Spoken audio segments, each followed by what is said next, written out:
And welcome back to the Stranded Season 1 recap podcast. We are discussing the penultimate episode to this season. And as always, I am joined by creator and all the other thingies. Will. Will, thank you so much as always for joining. How are you? Of course. How are you? Thanks for having me. Yeah, I'm doing good. Okay. Oh no, I'm doing good. I can't believe we're here.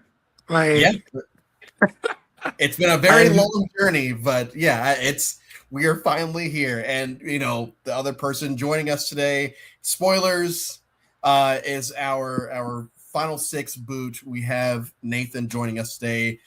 Santi once again cannot join us this week. Hopefully we have him back for the finale next week. Wow. For the finale next week. Nathan, how are we doing? A year and a half removed? A year removed? Is how long? Yeah, about a year and a half. We filmed in 2024. Yeah. Okay. I'm still scarred by the hot sauce, but otherwise I'm all right.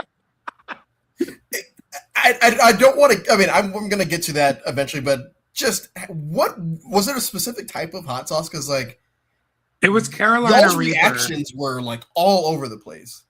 So the side story, Matt, the location host, one of my best friends, we're part of a podcast network, and they do every Tuesday. They go to we call it tacos, but we go to this local taco spot. They got a new taco every week, and then we do the one chip challenge, which is it just kind of grew and grew and grew. But we get hot sauces sent to us from all around the world, and then we review them. And so I knew he had a fucking shit ton of hot sauce, and I was like, dude, give me the grimiest one. And he pulls out this Carolina Reaper, which is the hottest pepper. And it was chunky and it smelled like shit. And I was like, that's what I want. So, yeah, that's okay. So it was the worst of the worst. Okay. All right. Yeah, they weren't getting no Frank's Red Hot. Well, no. I was expecting very bad hot sauce. I wasn't expecting, go for the jugular, but we're gonna get to that in a bit. Nathan, for you had come into this. You had done Mole, Ohio 2 years before this, right? A year or two before this. Yeah, I mean, I've kind of lost track of what I've done. I've done 10 allergies at this point. I mean, Steven definitely has me beat, same with John B. But I definitely had a few share ones I had done, and honestly, we'll get into my mentality too. But a lot of my past experiences kind of came into this game too, and kind of clouded some of my mindset. And we'll definitely get to that. Well, and also, I remember when we did the pregame thing for this, and Julia was a big fan of yours. I don't actually remember where I was because you liked Vanuatu, I believe, right? Yeah, I definitely remember that. Shout out Vanuatu. Okay, so for me, it's anyone that likes Vanuatu knows ball. So at least I was with you on that one. And for a lot of the game, there were two versions of you. There was the one that you would, give off to everyone else, and then you, for lack of a better phrase, went full on dick mode in the confessionals, especially But it's great because I don't think anyone saw you as that character, and I don't know which character you actually was more close to your personality. So for you, how hard was it? Because you even say in this episode and last episode, you're starting to struggle a little bit. How hard was it to go back and forth between that for these 2 days you were out there? Yeah, but that play style is kind of akin to what I do and what I play as. I had occurred a moniker of Chaos King and my Mole Ohio days, and I've done many of crazy things in my experience. But it's more of I like to portray as or lower my threat level and try to be I'm just this innocent guy, I'm not doing anything, and of course I'm playing very hard behind the scenes. So that was always what I wanted to portray. So that was always my mindset and my play style. So not hard at all. I'm always used to playing like that. Okay. And as a taller white guy, I feel like it's extra hard, I guess, to lower that threat level because of the community that we are in. Yeah. I feel like the fact that you were able to pull that off, and your name really was never coming up until now, at least from what we've seen.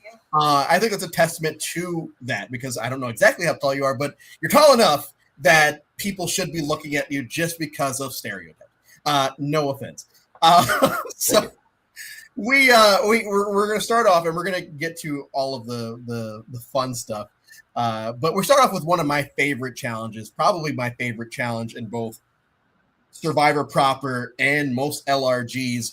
I feel like they always do a good to great version of this. I've never seen a bad version of this challenge from my experience. And that is the gross eating challenge. I'm going to talk about myself first. I know that I would be out in round 2 because vegan food. So I would have done the first one, no problem. And even in my notes, I was like, what's with all this hippie food? I feel like I'd be out very early. But we were able to get to this final 2 of Steven and Aimir, and Aimir ultimately wins and is it's the last 3 episodes coming out positively for him because of how the run that he has been on. Nathan, for you, when you saw what the challenge was going to be, what were we kind of hoping for as far as food? And what was your experience like doing the 2 rounds? Did you do 1 or 2 rounds? Just 1 round. I was out.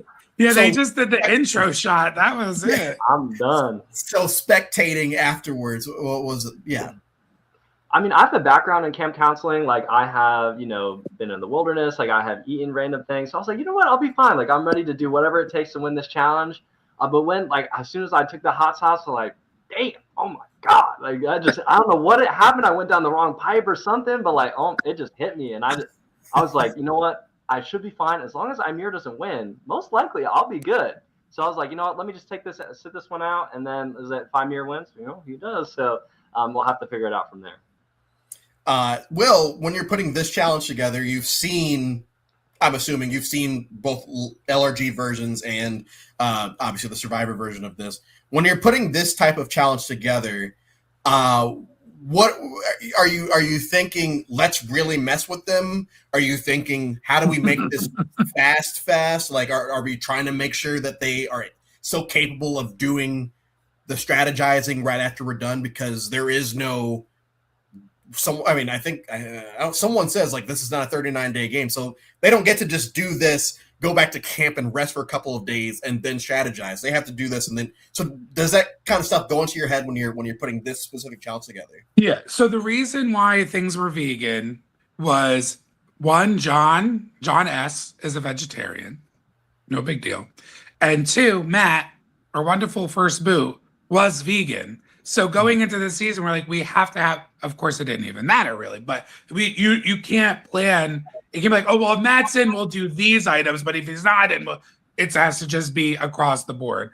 The reason we also did only 3 items with 2 people going home, one, really time. It was always going to be 3 items. It's not like we cut items, but when me and Jack were putting the season together, we're like, well, if we make 2 people go home, one, the challenge goes quicker and it makes them move their fucking ass. Because if it's not, you kind of saw it with the Mayo where they're running and then Nate was like, I'm out. And then John V was like, oh, I'm out. So now all the stakes are gone. But if all 6 of them were going, it's there's 2 of us going home. I don't have to just be 1, I have to be 2. So we kind of wanted it to be kind of high stakes, especially towards the end of the game.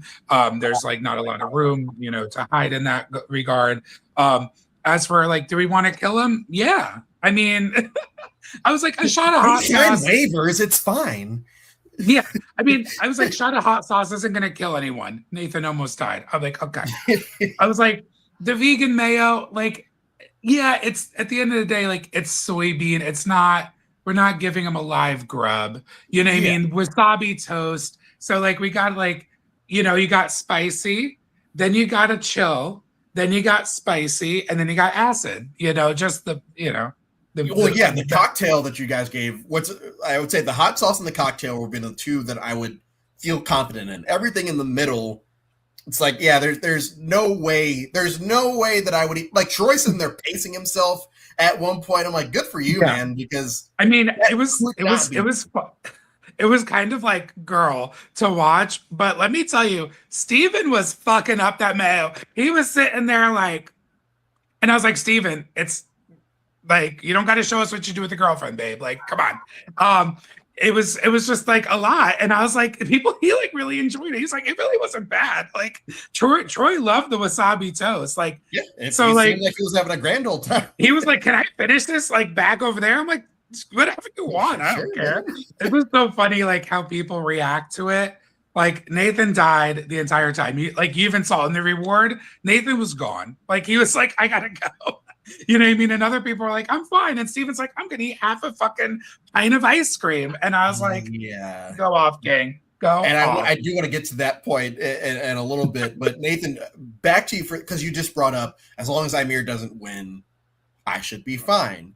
When he does, at what point do you guys put that plan in action of throwing Steven under the lying about everything dealing with Steven? Basically, how did everything come into play here? And also, how much time were you away while Ymir and Steven talked? Because, it obviously timelines don't, Right. Yeah, my mind is always working. So I'm always thinking of what's my next plan, what's my next move. And as soon as Ymir won, I had to figure out, okay, how am I going to get out of this? And I take probably maybe a couple minutes away. Troy's funny. And I can take a couple minutes away, and then I come back, and then I was like, okay, you know what? Maybe I can conjure up something with Ymir and Steven. Maybe we could work something out. And immediately I come back, and Steven just completely shuts me down. It's like, yeah, Nathan, I'm going to vote you out. I'm like, what the hell are you talking, Steven? Are you okay? I mean, we'll have to backtrack a little bit to get into the Steven stuff, but that was just unreal because I gave Steven a lot of grace for not being with me pretty much at all the whole post merge. And then for him to just completely not even, hear out my case, I was like, bro, that's unreal. So going into that, to be honest, I wanted to vote out John B. I felt like, John B is the biggest threat in this end game. So I felt like for all of us, it felt like very much like, hey, let's go for John B here. Why not? But as soon as Steven shut me down, I was like, I have to go for Steven because, Bex is going to be with John B. They've been tight the whole game. So my only option is to go right back for Steven. So then, Ymir and I, came up with the chaos that ensued afterwards. And honestly, up until the votes were read, jumping ahead by an hour, I thought for sure that y'all had actually pulled this off because even during the argument at Tribal, I wrote in my notes, oh man, Steven could really use some backup right now because you have two people that are you guys aren't breaking. You're saying exactly, you're sticking to the script and you're not breaking characters as doing it. And Steven is doing his best too. He is also staying in character, telling the truth, for the most part and all that. It's just, if he had somebody else, I feel like it could have potentially, I don't know, gone the other way, but we'll get there. So we're sitting here at the ice cream challenge, and in my notes, I say one, Steven's doing a lot of talking, which and also the ice cream bucket thing. Did you care at all? Did you care at all that he was eating straight from the bucket? Because he was very apologetic, and I was like, dude, I don't think he cares at this point. Nah, no, no, bro, you have your fun, man. I'm dying from this hot sauce. I just want some ice cream. I don't know. So we get to the strategizing. And you and Ymir both have confessionals about what kind of the plan is going into this. And Bex, I think, takes the role of Ymir in this episode as far as Warpath. Y'all need, I'm coming after all of you. I don't trust any of you, and none of you guys are talking to me until the last 10 minutes before Tribal. And I would say, at best or worst, anti-villain or anti-hero. In a perfect world for you, yes, Steven goes home here, but in a perfect world for you, what exactly does this round look like? Yeah, as soon as Steven shut me down, I knew I had to get Troy and Bex along myself and Ymir. I knew John B was not budging. That was his game. He's going to ride and die with his people. He's kind of the figurehead of that alliance on the other side. So I was not going to waste my time on him. So I was like, I know Troy. He's my connection from Mole, Ohio.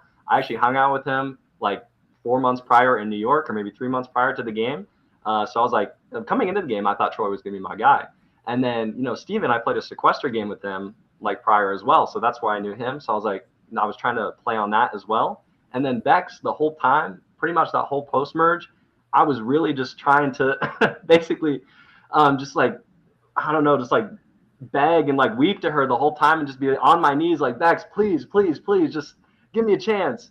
And I was just, you see a confessional, like Bex says like, oh, I have Nathan wrapped around my finger. I was like, that's exactly what I wanted. I just wanted her to view me as like not a threat, like some just like guy that's out of the loop and has no agency, no social capital in the game. So I really wanted to portray that. And I felt like I did a good job, especially because Troy has a confessional too, where he's like, I think I could beat Nathan in the end.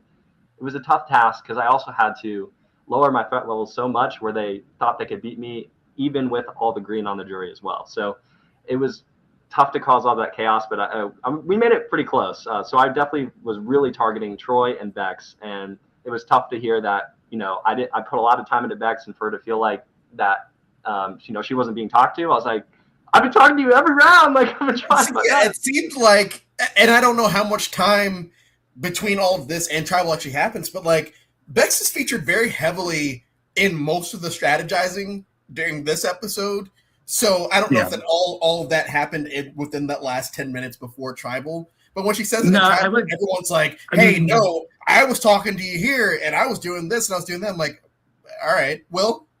Yeah, so every round they get at least 30 minutes to strategize. So it's always a half hour, unless they call it, like when it started getting towards later rounds, they kind of were like, we're good. And we're like, all right, let's go. But if you notice, if you clock Bex's voting confessional, all of that drama llama in the strategy, like what it was giving, especially like right before they went to Tribal, it was giving Edge of Extinction Julie, where she was like, I'm done. I'm ready to flip. And she like runs across Tribal to the other group.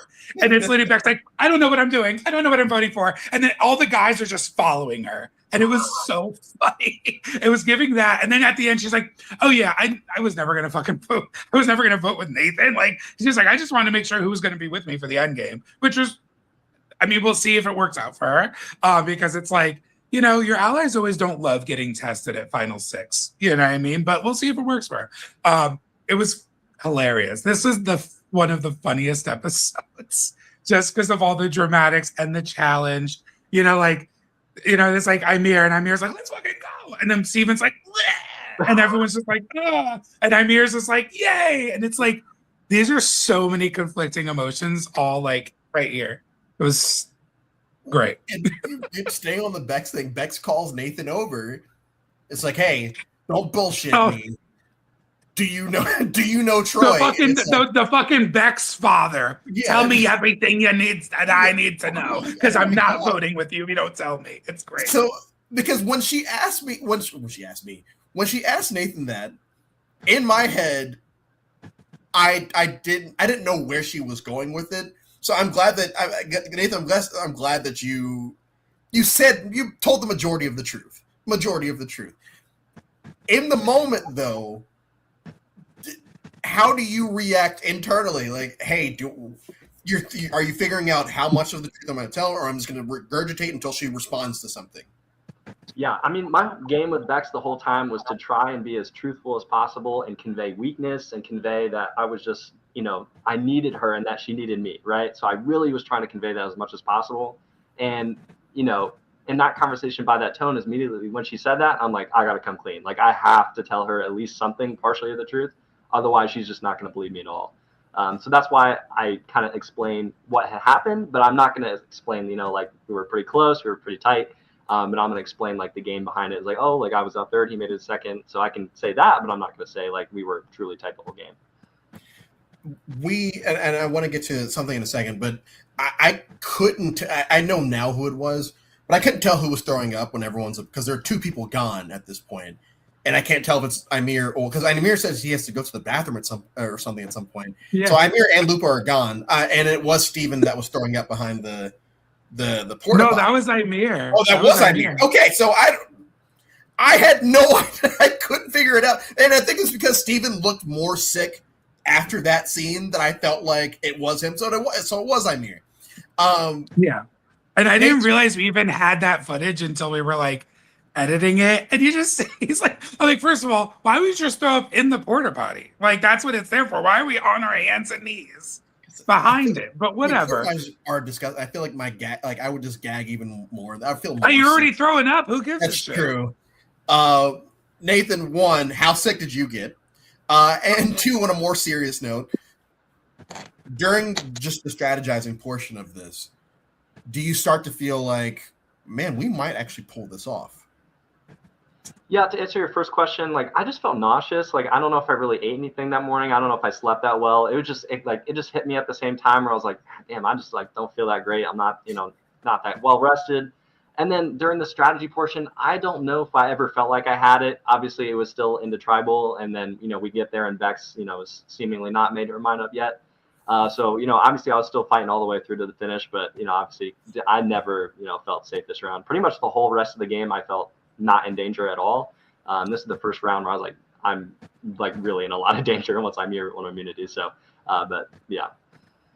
How do we? And well, I want to start with you first, as a person who's played a lot of these games and a fan of the show. We are at that point in the game where one of the biggest defenses to going to the end is, well, I'm going to lose, so like it doesn't matter. It doesn't like, hey, take me because I have a worse chance at winning. How do you personally feel about, because it's a strategy that is tried and true, like it has won people games, for you, are you a fan of that, of just you basically saying, hey, I suck, take me? Yeah, I mean, listen, I want to say there's no rules in Survivor, but use anything. I mean, listen, people use worse, right? Because, Yes. Let's go back to, what is it? Cambodia Second Chances. Jeremy didn't tell anybody shit about his second child. But when did he tell him? At Final Tribal. He took that card out, said this. Fucking Adam, Millennials versus Gen X. He told Jay as like a side piece, but they pulled them, my mother's dying card right at Final Tribal, right? Anything can be used for anything. So it's the least egregious thing you could do is like downplay your game, and people would not get it. But the thing is, you can't say that and then get to Final Tribal and be like, oh, I believed it. You have to be like, oh, no, that was a strategy. Let me tell you what I actually did. Boom, boom, boom. You have to be ready. Because you can't sit there and be like, yeah, no, I told people I sucked, but I don't know what I did either. Then you're done. So it's a fine line you got to play. Because if you say you suck, you don't want people to be like, oh, you suck, but then make sure you have your resume ready and your speech ready. Because people are already, that means you're walking in a tribal and people are already discrediting you. So it's risky. Nathan, to piggyback off of that, are you shocked that 26 years later, Survivor-wise, that there have been strategies that have come and gone, there have been twists that have come and gone. One of the strategies that has consistently just always been there is the, oh no, I don't know if I can win. Are you shocked that people still fall for that now?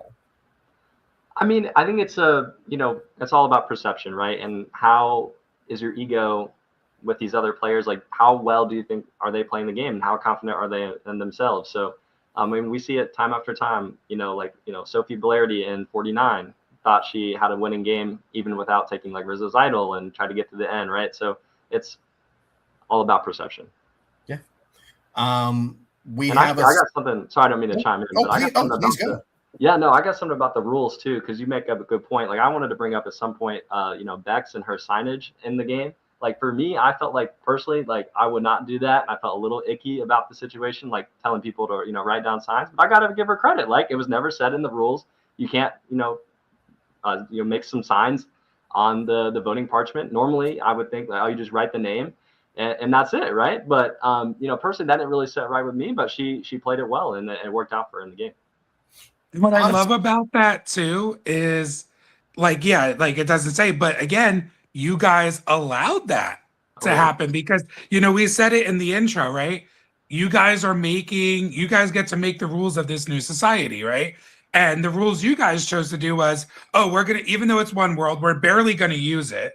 And we're going to keep it a 2-tribe game, which is fine, right? You guys make the rules. And then when people started she started bringing up the symbols, yeah, there's probably a camp of people that are like, no, fuck that. But that's the rules, and no one ever checked her on it. No one said we're not doing that. No one said she needs to go because we're not playing that game.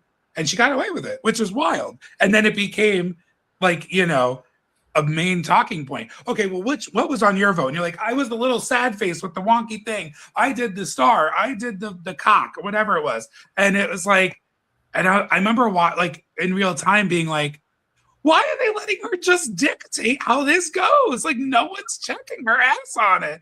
And I was like, that's wild. And I think that kind of shows that how much of a stranglehold she really did have on the game, where they're like, I think it's also one of those like, oh, you want to be the loud one and doing all that? Go right ahead. Because you'll be looked at before me. So go ahead and be the loud one. I'm fine with that. Yeah. And you have a great point about the one world too, because I really felt like coming into this, a lot of us were high on New Era and thinking about more of a fluid game. And I felt like I wanted to be a more fluid player, right? And then it ends up being more of that two-tribe old school mentality, right? And I think that's a symptom of the LRG, right? The time goes quick, so you're more, willing to stick with your original group. But I was really coming in ready to just be fluid and play with anybody. But ends up, green going out pretty quick, of course. Yeah, I do have a question green about and purple that because this entire time. Yeah. Well, yeah, I have a.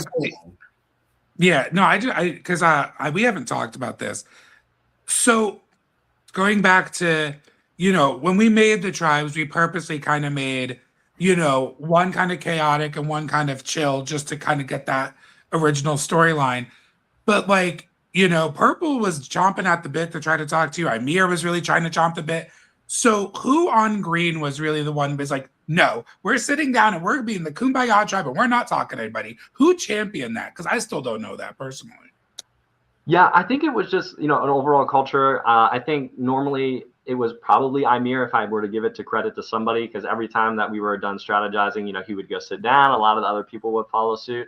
And, my game was just to, kind of blend in, foster those one-on-one relationships and convey, weakness and lower my threat level. So I didn't really want to go off and talk to anybody else. And I knew I had Steven, I knew I had Troy on the other side. So I didn't really have to go make those relationships anyway, because I knew I was good over there regardless. So for me, it wasn't advantageous to cross lines yet, because I knew I already had some lines over there.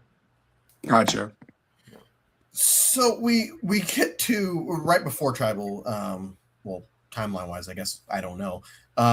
Steven and Bex kind of compare notes about what was said at the summit, or was that the summit? This is the reward. The reward. Yeah, at the reward.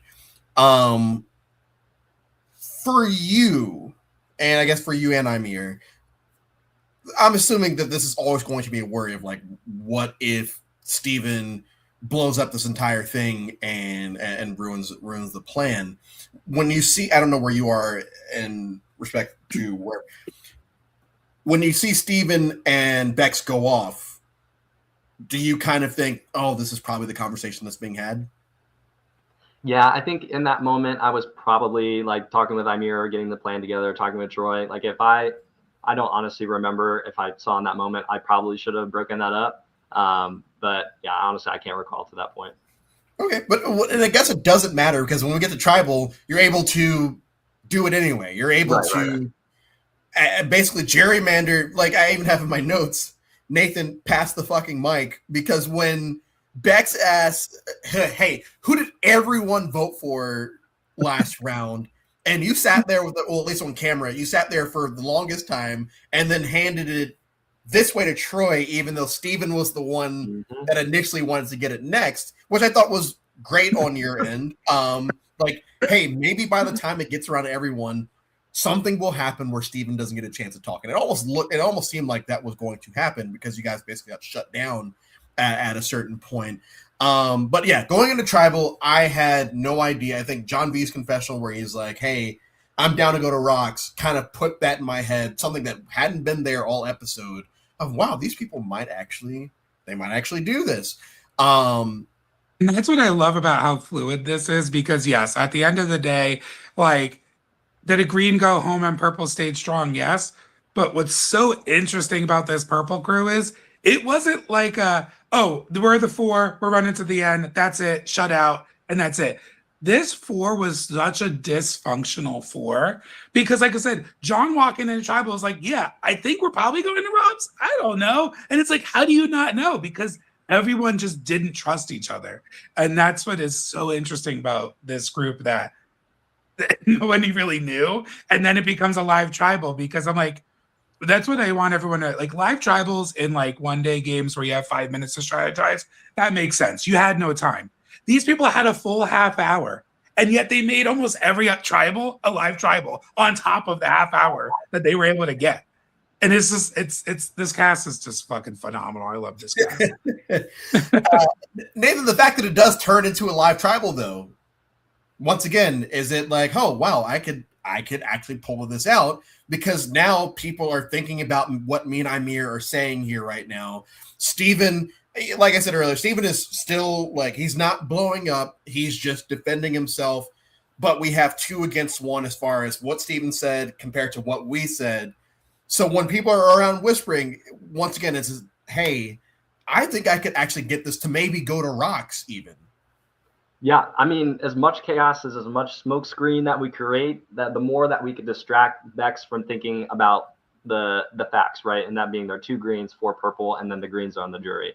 So the much subterfuge that we could, come up with to just make it somewhat random, or just have her like make a feeling or some sort of choice, just, anything to make something work.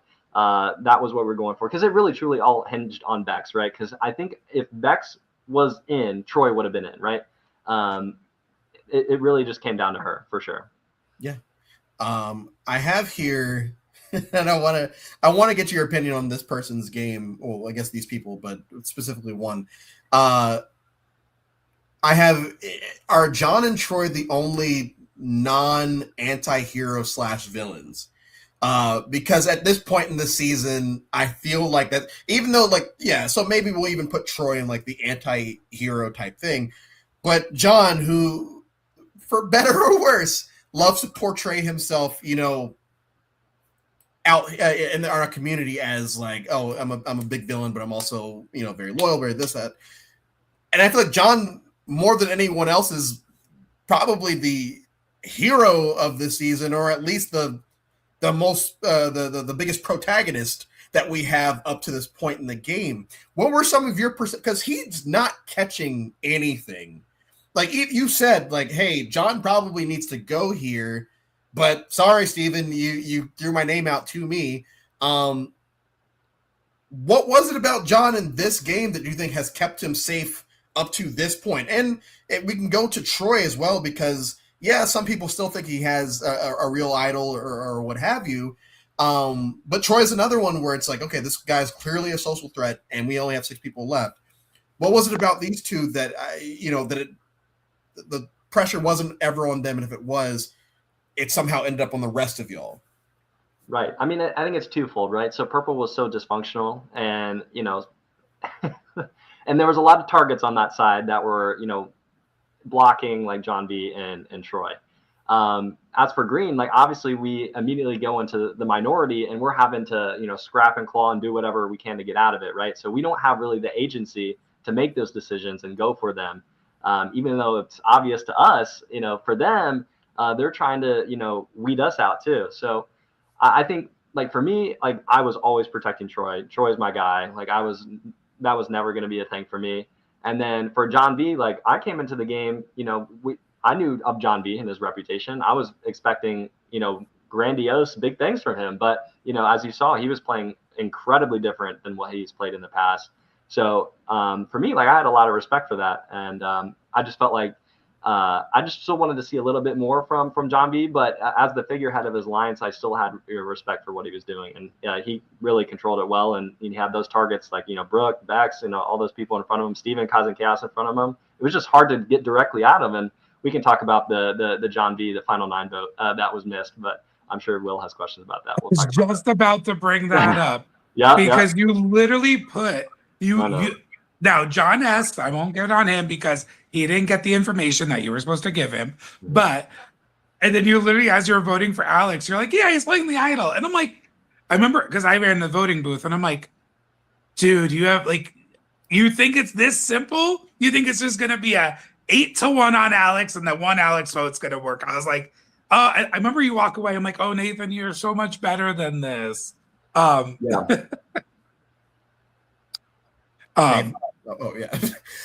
Nathan, Nathan, comment.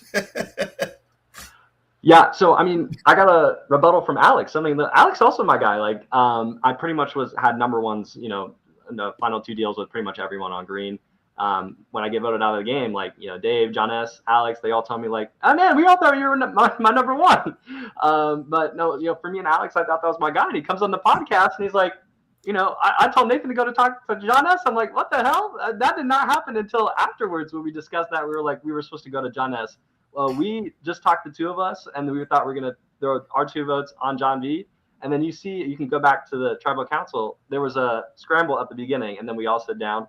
John S is on the end bench, and then me and Alex are in the middle. So I don't have time to, you know, go over to John S because I'm talking with Alex to try to get the plan. I'm talking with Amir. And then there's a certain point, like the silence goes and it's done. And at that point, we don't have time to go to John S. I didn't think about that until I walked up. And then I'm like mulling it over in the silence and then walking up to the booth. I'm like, I don't know if the 2 votes are going to be enough. And it was, I mean, obviously it was so quick. That was the fast forward round. It was, yeah. I had to make that decision. It ended up being the right call, but for the wrong reason, right? So it ends up being right because, you know, 2 for John S. It wouldn't have worked anyway. Would have tied, and then John S. probably wouldn't have gone out in the revote, and then I'm exposed as voting for John V. But I think in the end, I still should have gone for it because it was that dire of a situation. And if you mind if I, you know, tangent a little bit, I played a game, an org, Fight or Flight show, which is my magnum opus for reality TV, where I made a massive blindside at the final 9, like blindsiding my fake showmans, and ended up propelling me to the final 4, but ended up being like, I became so threat level, like my threat level was huge. So I had that in the back of my head, and I just did not know, or I didn't think it was too early that I'd want to make that move. But the difference was in that game, I was on top, like I was in the majority alliance, and I had the agency to make that move. And now in this game, I'm on the bottom, right? So I have to make this move. It's not a question of, you know, is my threat level going to be raised? I have to make this move to win the game. And I didn't realize that in the moment. Obviously, that was so much to think of in just like 5 minutes. But I felt like voting for Alex gave me such good cover and conveyed my weakness and lowered my threat level. Because if I just went out of line there, I felt like the perception I was trying to portray would have just been off. Yeah, that I definitely understand that. And I would say that once again, and I know I gave you hype and praise for it earlier, but the fact that you were able to sit down here once again, like, yeah, you are aware, you know everything, but you're able to portray yourself as here is a testament to how you were doing in the game. And the fact that you didn't really catch any type of heat until this late. And like you said, if Amir loses here, Nathan was not going home. If anyone but Amir wins, like Nathan was not going home. I mean, like, and I think Nathan you might have said it in a confessional, like at this point, he had 2 immunity wins. He had 1 in the pre-merge, and he won, like, you know, the touchy subjects, which usually whoever wins touchy subjects, people look at and it's like, oh, you got your finger on the pulse. You know what's going on. Mm-hmm. You know what I mean? And Nathan got 8 out of 10. He only lost 2 of them. Like, you know, and like, again, no one really even said, they were like, nah, whatever. Oh, it's Nathan, you know? Which is crazy. Yeah, Amir wins 1 immunity and everyone's like, oh my God, he's a threat. I'm like, Nathan has more immunity wins than Amir right now. Like, what are you talking about? Right. And I felt like if I could potentially get past that 6, like then I could really turn it on. Obviously you guys don't know what the immunities are, but I felt like, you know, in another world, if I made it past, like I potentially could have had a shot at those next 2 immunities. But you know, that was kind of the goal, but unfortunately, yeah. So we finished the strategizing. Everyone basically is told, hey, enough. Like, no rebuttals, no nothing. Steven's like, hey, it's not a rebuttal, I promise. And he says this thing and we kind of move on. And Nathan goes out 4-2. For me, and I mentioned this earlier, I wrote in my notes, verbatim, are these expletive deleted going to rocks? Because I thought for sure something was going to happen that would result in rocks, and that y'all had actually pulled this off, only because it was 2 against 1 with you two versus Steven at Tribal. But ultimately you do get cut, which is somehow a bigger surprise because of what I expected. And you have some great angry-ish, I guess, final words for basically everyone except for Ymir on her way out. For you, was it rehearsed, or was that actually had? I'm feeling this in the moment. I'm just gonna say it. I mean, obviously I'm feeling it, but like I'm here for fun. Like I'm here for entertainment. I'm trying to give a show on the way out. You know what I'm saying? So like I have love for everybody in the game. Like I truly appreciate the production. Will did a fantastic job like with everything in the season. So like it's all love with the game and the players. I'm just having fun. Of course, like I actually exclude Troy from that talk because I obviously I was in my feels in the moment, and Troy's my guy. I didn't want to say anything about Troy, but I just especially with Steven, I'm like, Steven, like that was just. We got to talk about Steven too, but like it was just so asinine for what he did, because I just felt like the title of the episode, do you want to win? I felt like he had to make some sort of call or some sort of move to propel himself to the end, and I felt like just voting me out and keeping it straight was just not it for him. Okay, I want to figure out how to ask this question, because oftentimes this does happen in the show, LRGs, orgs, what have you, where the person that's back is against the wall will say things to folks and say, hey, if you don't do this, you're going to lose. And that, I'm going to put this in the same category as the people that say, hey, I'm going to lose if I sit next to you at the end. Do you feel like because it's been said so much, because everyone, like it almost always happens where someone says, if you do this, you're going to lose the game. You have 0% chance of winning the game, this, that, and the other. And then people like that ultimately do win the game. Do you feel like that even registers with people at this point? I think it's a good point. It's just, well, that's not me. Like that's me more saying like, how do you feel about that? I guess strategy. I guess of the game. Yeah, it's just tough because sometimes the perceptions are different, and you're coming at it from different angles, and you're trying to let the person that's in the majority power position that thinks that they have the game figured out, let them know that they don't. And that's a very hard perception to break and have them see. So I think it's something that, I kind of had to use in the moment. And for a lot of other people, of course it's been used in the past, but it was something that I feel like, got to try anything, right? So how were you treated by everyone when you got to the jury? No, it was good. Obviously, I think the 3 greens, very, very sad to see me go out. Obviously, great to reunite with everybody. Like I said, they were like, oh, we all thought you were number 1. I'm like, yeah, my bad, guys. I kind of just had deals with everybody. But, got to play the game, right? But and then, Brooke was very nice on the way out. So, like I said, all game, all love. I think we had like McDonald's or something. She brought McDonald's, and then she gave me like a 20-piece McNugget. I'm like, yo, I appreciate that. Thank you. Okay. Do you remember what your title was on the jury? I don't know if I ever got a title. That might have stopped at me, or I don't know. I don't. Because I was gonna say, I don't think Brooke got one either. Yeah, no, I think that was between the 3 first greens, I think. So ultimately, what was your experience? Being a vet, you were already an LRG vet going into this.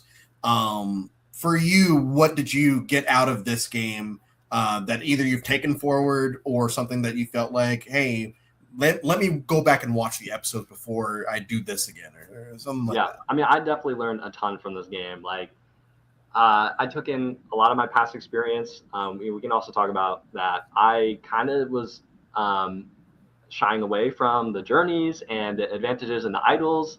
In my past, like Columbus Survivor game, I misplayed an advantage that took me out of the game, which was in my preseason interview. So I kind of just wanted to play it straight and be on the strength of my social game. And then you can see like the night tribal with green. I go up to the confessional. I'm like, hey, I'm the only one here that doesn't have an advantage or an idol or something like that, or immunity. So I kind of enjoyed not really having anything in my possession, but I think that was a fatal flaw in my game where if I, let's say, went to John S. at that tribal and we saved the steal a vote going into the merge, or I try to work around the other advantages. And then I knew Amir had an advantage. I didn't know if it was idle. He told me it was extra vote. So maybe if I worked with Amir better, and we could have played that for like Dave at the merge, like that would have been crazy. There's just a few different advantages that could have went another way, but once again, just not in my personal possession. I had all the information. It was just tough to weaponize it because it wasn't in my possession. Yes, and I would say that I'm basically the same as far as I don't like advantages. I don't like idols. I think that Survivor probably peaked at 20. I still watch it to this day, but it peaked at 20 is because afterwards we just start getting introduced to all these other things. And I feel like the social aspect of the game is what propels a lot of people.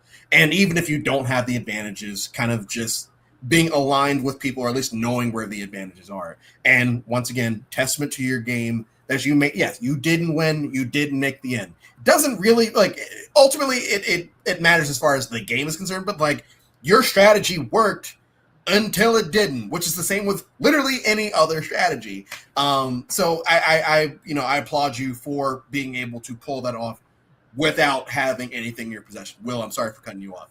No, you're fine. I love that thought as well. And I think kind of Nathan clocked it was like, I kind of don't want to I'd rather know where they are. And then as you see in the game, all the advantages are very front heavy. And then you have to make these choices of, oh, great, I got an idol round fucking 1. But, it's so front heavy that it's like if you burn it and then you saw that last tribal, I truly feel, hot take, Green lost the game in Andrew's vote because everyone wanted to do advantage get in. Because think about it. If they just were like, guys, we can just vote Andrew. We don't got to do all the crazy shit. They would have went into merge with 2 idols and a steal a vote against Purple's extra vote. They could have ran the fucking table. But everyone's paranoia in that last vote because, again, everyone's like, it's going to be Dave. And then Dave comes back and is like, I got the idol. And everyone went, fuck. And then it just exploded. And I think what's interesting about this game, and this even happens in season 2 and will happen as we go forward, is Stranded is about how quick can you adapt in making snap judgment decisions. And I'm not tooting our horn too much, but I watch LRGs like TV. A lot of LRGs maybe have one moment like that. We had multiple, right? We just talked about, all those advantages Green had. Someone just needed guys, we need to take a breath. Merge is literally next. So come on, everyone needs to calm, right? And then there's that. And then the John S vote, one tiny little misstep. There's all these little things. And then in season 2, you will see it happen again from gate, even in the preseason interviews. There's a sneak peek of the preseason interviews of season 2 because I started working on them. So we do the interview and I go, okay. I asked them what they feel about the tagline. Can you adapt to this chaos? They give me their thoughts. I said, great. Well, it starts now. You have a choice. Do you want to go into the game completely blind, or do you want information about what the twist will be? However, you need to risk your vote at the first tribal council you attend. And I'm going to give you 30 seconds, and you need to give me your decision right now.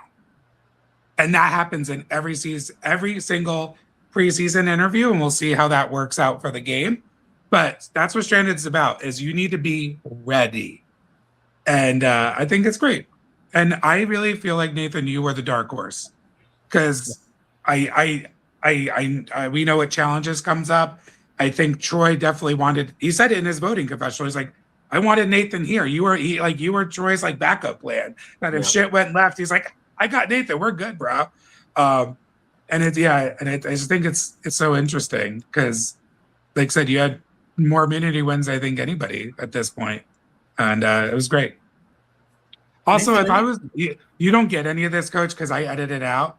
It's so funny. Nathan gave me so much content, confessional wise. That's why he pops. But it's so funny because he sits there and he's like, and then he swoops the hair, and that's when you know he's ready. He'll be like, so Bex is going off the rails, and it's just and he goes in, and it's like, it gives me everything I needed. So thank you for that. Yeah, no problem. Yeah, I definitely had a lot of practice. Peter Parker, It goes from. I mean, it's gonna do like this. Sorry, Nathan. The confessionals, like I love the confessionals so much. Like I had a lot of practice. Like I said, I played long-term orgs, and just having a lot of that confessional practice. That's why I just wanted to do something with my voting confessional too. Like I definitely had to chime in and let you know, like I'm best in the confessional. You know what I'm saying? Like I'm just having fun. Like especially on like the second like Brooke vote I had. It was like I know Brooke's probably not going here, but like, am I gonna make it seem like that? Hell yeah, I am. Like let's have some fun. Oh yeah, is that where it's did you and Steven talk about screaming each other's names in your voting confessionals? No. I was so pissed at Steven. I just said Steven, bro. Like, and that's a shout out to like, Penner, and that's happened to Australian Survivor too. Yeah. Like, I was like, bro, fuck Steven, bro. Like, I'm saying his name. Like, it's obviously between me and Steven. Like, I'm obviously saying his name. So, no, yeah. And then Steven does the same thing. Yeah. Nathan with 2 stars. That was awesome. It was good. I'm happy that happened. So then when we do Stranded Rivals, I'll put you and Steven together. Oh, that's the rivalry you would pick from this season? Like, no offense to Nathan and Steven, but like that there's a few. Yeah. I gotta talk about Steven though real quick, because like this man's all over the place in the post-merge, because I truly felt like Steven was on a losing path once he invested so hard into Brooke. Because I just felt like, Steven, you're better than this, man. I know Steven, he won like Big Brother Hogwarts that previous weekend. I know that was in his head, but like personally, I didn't care. Like I'll play with anybody.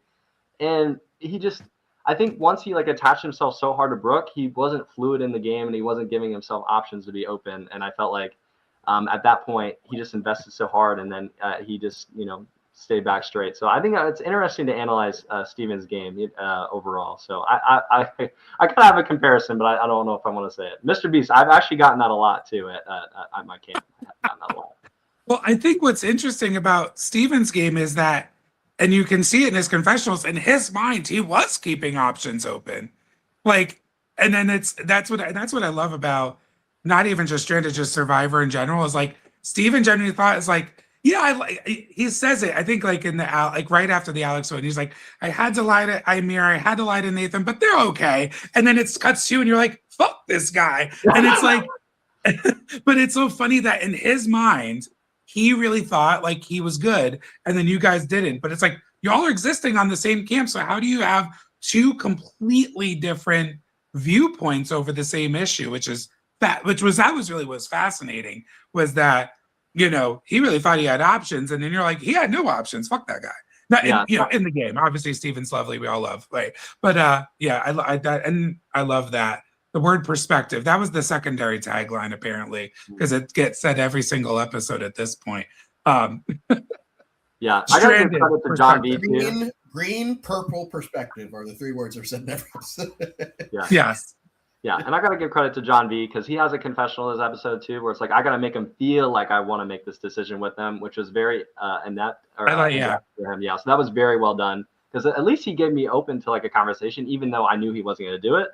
I felt like at least he's trying to convey that he's open to being worked with, which was definitely appreciated, and that definitely saved him, as opposed to Steven, who's just saying like, I'm going straight for you, which made obviously I had many feelings about that. And that really just comes down to social game. Oh, 100%. You know what I mean? Yeah, and John V was really good about, like Bex is going off, and that's his number 1, and he kind of like, go ahead, go off. But I'm gonna still be with you, but I'm gonna make sure you bury yourself a little bit, because I think obviously you weren't there for that, but like people walked away from that tribal after Bex like kind of tested her allies, and a lot of like especially Steven and Troy, they were like, I'm sorry, I've been with you since minute 1. Why am I getting tested now? And a lot of people did not have the best taste in their mouth after that. And we'll see what happens in the next episode. But it's funny that he was like, yeah, go ahead, Queen, go off. Make everyone pissed off. I'm still be my number 1. And it really comes down to social game and letting your allies do when they need to do, and then pull them back when you need to pull them back a little bit. Nathan, any final words on your boot episode and on your Stranded experience before we get to Will for news on the finale? Yeah. At this point, I want to give some love to Ymir. I felt like, he was such a great integral piece in the game with me. It was an absolute pleasure playing with him. It was super fun, that Bex round, causing chaos with him and pulling that off. It was kind of unbelievable that we managed to pull that one off, especially because we thought like, oh, the greens are just going to go for us again, right? So I think I'm really proud of that we managed to work out that chaos with him. So all the love in the world to Ymir, great ally. Pleasure to play with him. As for me, though, overall, once again, absolute pleasure to play the game. I learned a lot from this game. I felt like, the pre-merge, I really had it all together, right? I felt like I was truly never in danger. Obviously, if you were to put a power rank together, you have Ymir probably at the top because he has the idol. And then for me, like, I felt like I was insulated with everybody else and I was going good in the merge. It's just, we crumbled from there. So I'm very proud of the game overall. I felt like it was a good run. Things have flipped a few other ways. Definitely could have went another way, but absolute pleasure as always. Will, to you, what are we expecting over the next week? All right, well, I have a little thing. Okay, so on next Sunday, I can't do math. I think it's next Sunday, whatever the 25th is. I think that's next Sunday. We are doing a Stranded finale party at St. Pat's in New York City. You can find if you want to RSVP, you can find the little party full thing on our Instagram. And it's going to be a great finish. We're going into the finale. And if you look at all 5 of them, right, I'm going to go one by one. I'm giving all of them their little moment. So you have Bex, huge social threat. Everybody at one point on the Purple Tribe looked at her as their number one, wanted to work with her. She got no heat during the game, and yet her name was always around. No one really wanted to target her. Everyone wanted to work with her and use her. But then after testing her allies this round, what does that look for her moving into the next one, right? John V, as we already talked, completely different game than he normally is. He came in on this game after just winning that Villain of the Year. I think he liked it, but he also didn't like it. It was kind of like this duality thing where he's like, fuck yeah, I'm the villain. But he was like, yeah, but I don't think I'm villainous. And I don't think as of this point, we have to see how it finishes. I don't think anyone watching this so far would say he's playing a villainous game. I think he's definitely one of the front runners to win at this point. Then you have Steven, played super messy. A lot of over-promising and under-delivering, but he can win a challenge. He's won a bunch. He's come really close, especially in his final 6. So he definitely is a huge immunity threat. Then you have Ymir. Optics-wise, there's 4 purples and a green. But again, Ymir can pull it out. He can win in a challenge too. And he's a huge threat to win if he gets to the end. And then you have Troy. Social threat, strategic threat, a little bit more subtle moves, but he's been able to bluff a rock in a bag since round fucking 2. And they just let him get away with it. It's so funny how no one's pull this shit out right now. You know what I mean? It's so crazy and it's so interesting. So all 5 of these people have such different games and how they got there. And I'm interested and excited for everyone to see how it ends. All right. Well, Will, thank you as always for putting, along with everyone else that helps you, for putting these together. I'm really looking forward to finding out who wins next week because I'm really at this point, it's almost amazing that I haven't heard about anything, for the finale. And I'm hoping it stays that way for just another 10-ish days. Yeah. Wait, so no, I need to know because we're about to, the next time I see you will be finale. Right now, who is 5th, 4th, 3rd, 2nd, and 1st? Go. Optics wise, I would say unless Ymir wins 5, at 4, I think they get rid of Troy, and then it's John, Bex, and Steven at the end. Because I do feel like people might feel like they have a better chance at beating Steven and they get rid of one of these 3 so they have a better chance. So, yeah, I would say Ymir, Troy, Steven, Bex, John. Okay. We'll see if that works out or what happens.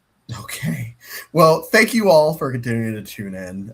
We don't know how exactly we're going to do the finale as far as the final 5, but we'll figure it out. We might just do 5 different exit interviews. Not a big deal. But we will be covering the finale in the coming week-ish. So until then, we'll see y'all soon. Thank you so much.